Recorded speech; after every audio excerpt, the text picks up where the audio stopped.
बिस्मिल्लाहिर्रहमानिर्रहीम, अस्सलाम वालेकुम। मैं हूं मोहम्मद उस्मान और आप देख रहे हैं प्रोग्राम हरफराज और ये मकबूल जान के साथ। नाज़रीन, पाकिस्तान के इन दिनों में अच्छी अच्छी खबरें सामने आ रही हैं और सबसे बड़ी खबर है वो माशी हवाले से कि पाकिस्तान की स्टॉक एक्सचेंज ने आज भी रिकॉर्ड तोड़ा, कल भी हाई थी, आज भी बुलंद तरीन सतह पर है और पाकिस्तान के जो माशी अशारिये हैं वो बेहतरी की जानिब गामजन है।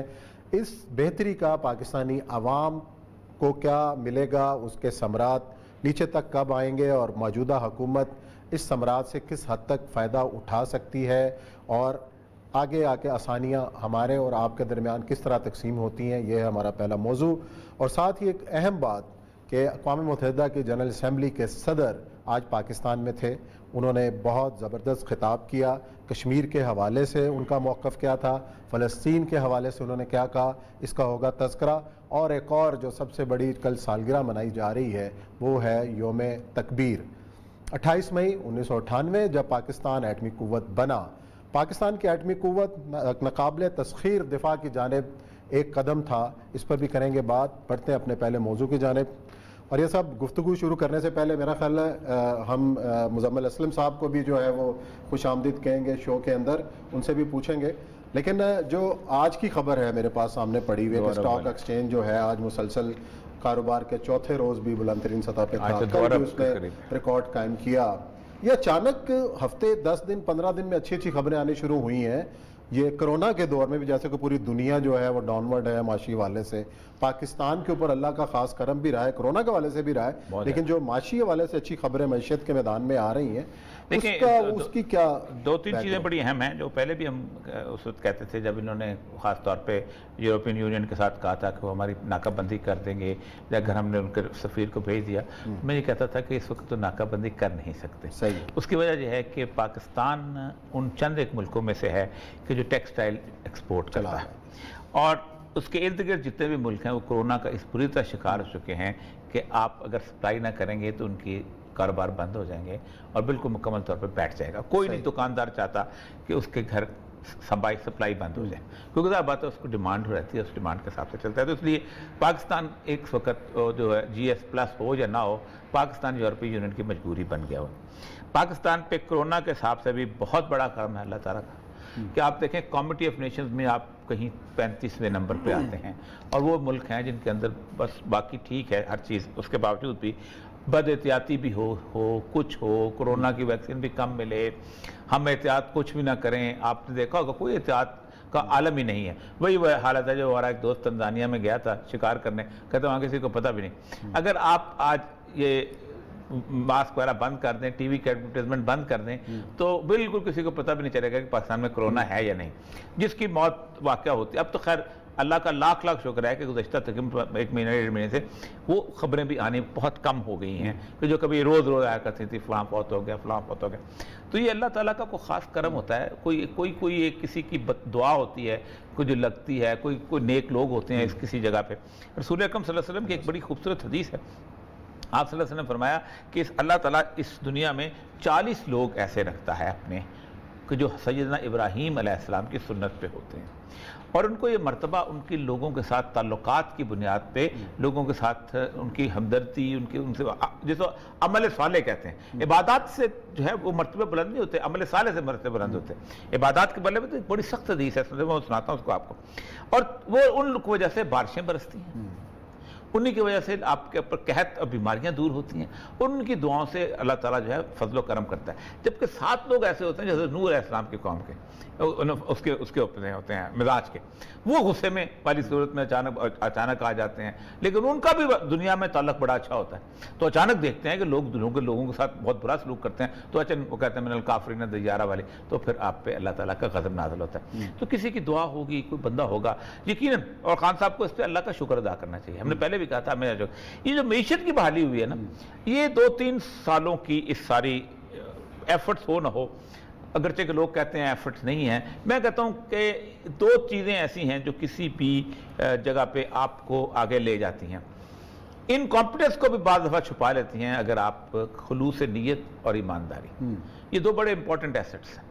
ये किसी न किसी तरह पे आपको एक बात तो तय है कि इमरान खान के लेवल पे आप उंगली नहीं उठा सकते कि वो बेईमान आदमी है, और दूसरा यह है कि उसकी खुलूस नीयत पे भी शक है, क्योंकि उसको कोई बैगेज नहीं है, ना उसने औलाद के लिए कोई जायदाद बनानी है, ना उसने अपने घर के लिए कुछ करना है, ना उसके और कुछ जाती कुछ रिश्तेदार हैं जिनकी कोई फैक्ट्रियाँ या मिलें लगी हुई हैं। तो इस वजह से कुछ थोड़ा सा मसला ये हुआ है, इकॉनमी की रिवाइवल हुई, और इस इकॉनमी की रिवाइवल में जो सबसे अहम रोल इसके अंदर जो प्ले हुआ है, जो मैं समझता हूँ, और वो रोल ये हुआ है कि हायर लेवल की ब्यूरोक्रेटिक करप्शन जो है वो रिड्यूस हुई।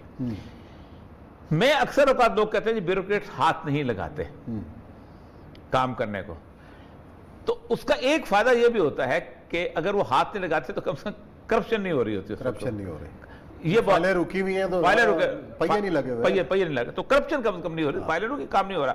लेकिन वो भी एक वक्त आता है कि फिर उनको लगाना पड़ जाता है, क्योंकि फिर उसका मैं आपको बताऊं कि दुबई में यही वर्कर जो होता है, कारीगर जो होता है, ये हुक्का नहीं पीता, ये सिगरेट नहीं पीता, ये उस 8 घंटे का काम मुकम्मल करके फिर बाद में सिगरेट पीता है। क्यों? इसलिए कि इसको कहता है ग्रुप बिहेवियर। पाकिस्तान का ग्रुप है, पाकिस्तान में अगर कोई बंदा इस तरह काम करने लग जाए तो कहते हैं यार वो मस्जिद बन रही है। तो चले जी, मारूफ हमारे माशियात हैं जनाब मुजम्मिल असलम साहब, उन्होंने हमें ज्वाइन किया है। अस्सलाम वालेकुम मुजम्मिल साहब। अस्सलाम वालेकुम मुजम्मिल साहब, आपको शो में खुशामदीद कहते हैं, आप सुन पा रहे हैं?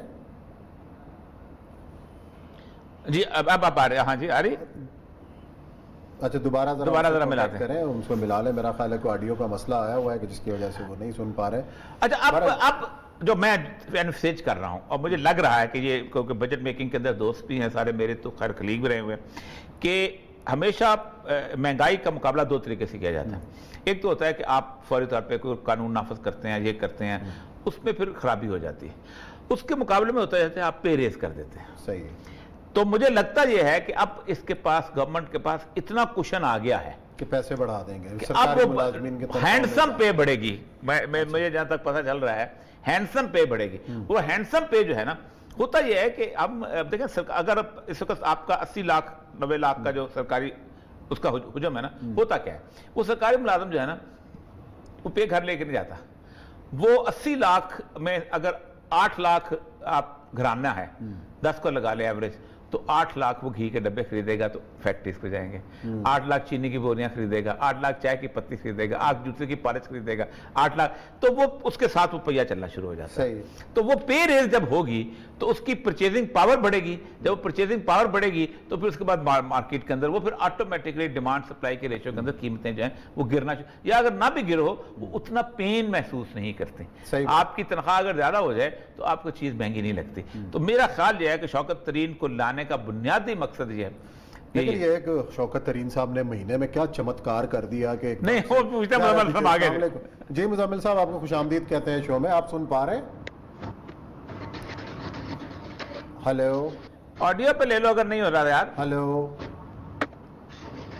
मेरा ख्याल है कहीं शोर में बैठे हुए हैं और कहीं शायद ट्रैवलिंग में भी। हेलो मुजम्मिल साहब, आप सुन पा रहे हैं? ऑडियो पे ले लो। चले, मेरा ख्याल है फिर बदकिस्मती हमारी के नहीं राब्ता हो पा रहा। मैं अल्लाह ताला चाहता है कि मैं आज इकोनॉमिक्स पे बोलूं। अच्छा, दूसरी चीज जो आपने भी बजट कई बनाए होंगे। मैंने एक बजट बनाया, तो बल्कि मैं फख्र नहीं करना चाहिए, पाकिस्तान की तमाम हुकूमतों का पहला सरप्लस बजट, पहला और आखिरी सरप्लस बजट, वो जिसके अंदर डेफिसिट नहीं था, वो था 1991-92 का बलूचिस्तान का बजट जो मैंने बनाया था। अच्छा, जिसके अंदर सरप्लस था, मतलब यानी खर्चा निकाल के पैसे बचते थे, ठीक है, और वो पैसे बचा के हमने, वरना होता ये था कि पाकिस्तान में डेफिसिट बजट बनता था तो वो 140 अरब रुपए थे। तो वो जब हम बैठे थे ना उसको, तो समझ जाती थी, स्कीमें नहीं पता चलती थी खर्चा किधर करें, मतलब इस तरह का डेफिसिट बजट आ गया। एनएसई वार्ड बड़ा छाया था उस वक्त। अच्छा, एक तो कह रहे हैं ना कि यूरोपीय यूनियन है, आपकी टेक्सटाइल है, दूसरा ये कह रहे हैं कि जी तमाम जो क्रॉप्स हैं वो बम्पर क्रॉप। ये अल्लाह का दूसरा करम हुआ है कि आपकी तमाम ऑडियो पे ले लिया। हाँ जी मुजम्मिल साहब, आपको खुशामदीद कहते हैं। बिलाखिर आपसे हमारा राब्ता जो है वो बहाल हो गया है। तो हम ये सवाल ये कर रहे थे कि इससे पहले वज़ीर ख़जाना साहब गए और शौकत तरीन साहब आए, और जैसे ही शौकत तरीन साहब आए हैं तो अच्छी अच्छी खबरें आना शुरू हो गई हैं। तो इसके पीछे क्या शौकत तरीन साहब की तब्दीली एक ऐसा फैक्टर था जिसने पाकिस्तान को अच्छी खबरें दी हैं माशी हवाले से? नहीं, ऐसी कोई बात नहीं है। और मैं खुद जब शौकत तरीन साहब अपॉइंट होने लगे थे तो उससे 2-3 दिन पहले वजीर आजम साहब ने चंद लोगों को बुलाया था अपने ऑफिस में और उनकी शौकत तरीन साहब से मुलाकात कराई थी। तो ये जो 2021 जो जून में खत्म होगा, इसमें शौकत तरीन साहब का जो है कोई ना कंट्रीब्यूशन है ना कुछ है। तो वहां पे सिर्फ वजीर आजम साहब को हमने ये बताई थी बात कि देखें, आप लोगों को जो है ऑपोजिशन इतना ज्यादा जो है छेड़ती है, आप लोग उनके जवाब देने में लगे रहते हैं। जो आप लोग अचीव कर रहे हैं वो किसी को पता ही नहीं है, तो आप उसको जो है सामने लाएं। चाहे वो टैक्स के नंबर हैं, चाहे ये बम्पर क्रॉप है। उस वक्त तक बम्पर क्रॉप क्योंकि आ रही थी, क्योंकि रमजान के पहले दूसरे दिन से फसल कट रही थी, तो इन तक खबर नहीं पहुंची थी। तीसरा ये कि इंडस्ट्री के नंबर आते थे तो वो कभी हमाद अजहर कभी रजाक दाऊद एक ट्वीट कर देते थे, बात खत्म हो जाती थी। तो उसको कंसोलिडेट करें, सारों को एक जगह इकट्ठा करें और उसके बाद उसका इम्पैक्ट बताएं। तो इत्तेफाक से आपको पता है जब बजट आता है तो बजट से पहले नेशनल अकाउंट्स कमेटी बैठती है और पूरे साल की कारकर्दगी को एक जगह जमा करती है। तो वो जब जमा की तो ये शक्ल सामने आ गई। अच्छा, अब लोग ये कहेंगे कि ये 4% एकदम कैसे आ गई, किसी ने बात ही नहीं की थी। ये खादिम जो आपसे बात कर रहा है, ये अक्टूबर नवंबर से बोल रहा है कि इस साल पाकिस्तान की 4% आएगी, 4 से 5%। अभी भी मैं समझता हूँ कि अभी ये फाइनल नंबर जब आएंगे तो ये बढ़ जाएगी, कम नहीं हो सकती। ठीक है। अच्छा, इसके रीजंस क्या है? इसके रीजंस आप बता दीजिएगा ताकि लोगों को तफसील से, क्योंकि लोग सिर्फ 4-5% में तो नहीं आता, मतलब कौन कौन से सेक्टर्स हैं जहां पर तरक्की हुई है और जिससे ये इकोनॉमिक बूम आया है? देखें, जैसे अगर आप माजी में चले जाए डार साहब के दौर में ना, तो वो क्या करते थे कि मुल्क की पैदावारी सलाहियत नहीं बढ़ाते थे, सर्विसेज सेक्टर से ग्रोथ लाते थे, इम्पोर्ट रिटर्न की। ठीक है ना। इस दफा इन्होंने, इस हुकूमत ने ये जो काम किए, इन्होंने पैदावार पे फोकस किया था और जो है कंजम्पशन ड्रिवन नहीं थी, ये थी प्रोडक्टिविटी ड्रिवन, अंग्रेजी में जिसे कहते हैं। सही बात है, तो सही बात। अगर आप देखें 9 माह का जो है इंडस्ट्री का जो नंबर है वो है 9% ग्रो किया है। अच्छा, उससे भी आप ये देख लें कि हर चीज 52% गाड़ियों की सेल बढ़ी है, 20% सीमेंट की सेल बढ़ी है, इसी तरीके से जो पेट्रोल की सेल 12% से बढ़ी है, बिजली पिछले साल के मुकाबले में 6% ज्यादा बनी है, फर्टिलाइजर की ऑफ टेक वो भी सबसे ज्यादा है। तो उसकी वजह से अच्छा ये हुआ। फिर दूसरा एग्रीकल्चर मेन चीज थी। एग्रीकल्चर में इन्होंने क्या किया कि जो फार्मर को प्राइस जो है, पिछले साल गंदम फी मन थी 1350 रुपए फी मन, उसको हुकूमत ने उठा के 1600 किया, पंजाब हुकूमत ने 1800 कर दिया, सिंध हुकूमत ने 2000 कर दिया। कहाँ 1350 रुपए, कहाँ 1800, 2000। ठीक, वो जो है इसका ये अंदाजा ही नहीं लगा सके थे कि कितनी ये क्रॉप हो जाएगी। फिर अल्लाह ताला ने भी जैसे कहते हैं बड़ा करम किया, मौसम अच्छा हो गया और ये सारी चीजें हुई। तो ये आपकी एक कॉटन छोड़ के जो 5 मेन क्रॉप थी वो 8 से 22% पिछले साल के मुकाबले में। सही बात, बिल्कुल सही बात कर रहे हैं मुजम्मिल साहब। ये तो वो चीजें हैं जिससे कि एक हम पर अल्लाह का खास करम हुआ, अच्छी अच्छी खबरें आ रही हैं। लेकिन एक जो आम आदमी, मैं अगर चीनी खरीदने जाता हूं तो मुझे 100 रुपए से ज़्यादा मिलती है, आए रोज़ बिजली की कीमतों पर इजाफा करके मेरे पर बोझ डाला जाता है। मैं अगर महीने का बजट मेरा पिछले महीने कुछ था, आज कुछ है। असल बात तो ये है कि इसके तमाम तरह के सम्राट आम आदमी तक पहुंचे। क्या हमारी हुकूमत के अंदर इतनी कैपेबिलिटी है, इतनी अहलियत है कि इतना कुछ जो हम पर करम हो रहा है इसका असर मेरे पर भी हो और आम आदमी पर भी हो? अच्छा, 2 चीजें मैं क्या स्ट्रेटजी होनी चाहिए। एक तो होता है सब्सिडी देनी चाहिए, कोई क्वेश्चन तो अपन के पास आ गया है, अब ये इस काबिल हो गए सब्सिडी दे सके या पेस बढ़ा दें, क्या कर सकते हैं ये दोनों? मैं ये जो एक बड़ा कॉमन सा सवाल है कि हमेशा ये होता है कि जी तरक्की होगी तो आम आदमी की तो तनज़ली हो गई, उल्टा आम आदमी परेशान है। देखिए, मैं आपको इसकी थोड़ी सी मिसाल देके समझाता हूँ कि जब एक बच्चा पैदा होता है, जब वो पहले दिन का बच्चा पैदा होता है तो वो एक खुशखबरी लाता है, ठीक है।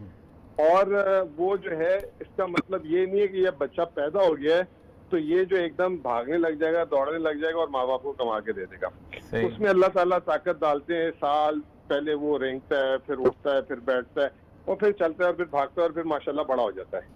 मईशत भी ना, ये अभी ये जो हमारे पास खबर आई है ना, ये अभी अभी पैदावार ये मतलब कारखानों से निकली है, खेतों से निकली है जो उनके मालिकान थे। सही बात। अब ये जो है ना, अगर ये 2-3 साल मुसलसल चलती रहेगी ना, अब देखें पहला अभी जो और ये साहब ने बड़ी अच्छी बात बोली कि हुकूमत का फिस्कल स्पेस आ गई है, क्या हुकूमत इस पोजीशन में है कि इस बजट में तनख्वाह बढ़ा देगी।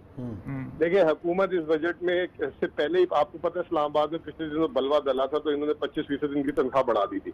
अब मजीद उस पर 10% और बढ़ाने के लिए तैयार हो गई। मेरा हमेशा से सवाल ये कि जो सरकारी मुलाजिम है वो तो कभी खाते के और नुकसान के सौदे में राय नहीं है, ना उसको नौकरी से निकाला जाता है, ना उसकी कभी तनख्वाह कम होती है। इसी तरीके से जो एक आम कारोबारी है या एक आम ठेले वाला भी है, वो भी नहीं वो भी क्या खाते करता है, अपने जो है ना कीमत बढ़ा देता है। आजकल गर्मियां चल रही हैं, आप एसी ठीक कराएं, आपको गैस के ना 5,000 रुपए मांग लेता है अगला आदमी। ठीक कह रहे हैं। हाँ। आप रक्शे में बैठे, टैक्सी में बैठे हैं, हर आदमी कहता है जी साड़ा पूरा नहीं होता, हमें जो है इतने दे। जो फंस जाता है ना वो फंसता है मेरी नजर में वो जो निजी सेक्टर में, प्राइवेट सेक्टर का नौकरी वाला। बिल्कुल ठीक। अच्छा चले ये मसला ये है कि आप ये कह रहे हैं कितनी जल्दी इसके समरात नहीं आने वाले, लेकिन कोई टाइम फ्रेम हमने ये देखा है कि खान साहब एक बहरान से निकलते हैं, अगला एक माफिया सामने खड़ा होता है खान साहब के, उसके पीछे पड़ते हैं, फिर दूसरा सामने खड़ा होता है, तो ऐसे लगता है कि चीनी माफिया के बाद आटा माफिया के बाद कोई और माफिया। अगर ये बताइएगा मुजम्मल, अगर साथ ये भी बताइएगा कि ये इतनी बम्पर क्रॉप जब मार्केट में आएगी तो एक इकोनॉमिक प्रिंसिपल है कि आपकी कीमतें जो खुद ब खुद डाउन तो होंगी। इसको इस चीज को जो है सम्राट जो है क्या खान साहब कैसे रख सकते हैं? जाहिर बात है इतनी। हाँ जी जी। और ये साहब ये आप पहले देखें ना कि आपने तो मार्केट को फिर जैसे कहते हैं फ्री मार्केट रखा ही नहीं ना, आपने उसकी कीमत तय कर दी है 2,000 रुपए फी मन। ठीक है। अब 2,000 रुपए फी मन का मतलब होता है सिर्फ गंदम 50 रुपए किलो। ठीक है। हुकूमत ने इधर माशाल्लाह जो है ना उल्टे सीधे काम किए हैं, जिला बंदी ये वो, तो फैक्ट्री कराची में जो आटा बनाने वाली मिल है उसका गंदम पहुंचती है 55 रुपए किलो। ठीक है। वो कहता है कि जी 10 रुपए किलो आटा बनाने और होलसेल मार्केट में दुकानदार का नफा 65 रुपए से कम नहीं मिल सकता। सही है। अब आप ये कहें कि मुझे कि ये जो है इतनी क्रॉप आ गई है 65 का, हाँ नहीं वो तो नहीं होगा। हाँ सही है। हाँ तो इसके लिए एक ही तरीका है, आमदनी बढ़ाए, ठीक है ना, एक मिनिमम वेज बढ़वाएं, फिर जो है ना जो मालिकान जो है जो कमा रहे हैं वो अपनी जिम्मेदारी समझ के अपने मुलाजिमों को, निजी सेक्टर। और देखें पाकिस्तान की आबादी का 60% जो है ना एग्रीकल्चर से मुंसलिक है। बिल्कुल सही बात है। 60% आबादी का तो मसला हल हो गया। चले जी, बहुत शुक्रिया मुजम्मिल असलम साहब, बड़ी तफसील से बता रहे थे जो इंटीग्रेटर्स हैं पाकिस्तान की इकानमी के लिए, जो अच्छी खबरें, अल्लाह करे इसके समराज जल्द अज जल्द जो है निचली सतह तक आए। इसी तरह ब्रेक लेते हैं, ब्रेक के बाद आएंगे और जिक्र करेंगे अक़वाम मुत्तहिदा के जनरल असम्बली के सदर के पाकिस्तान के दौर।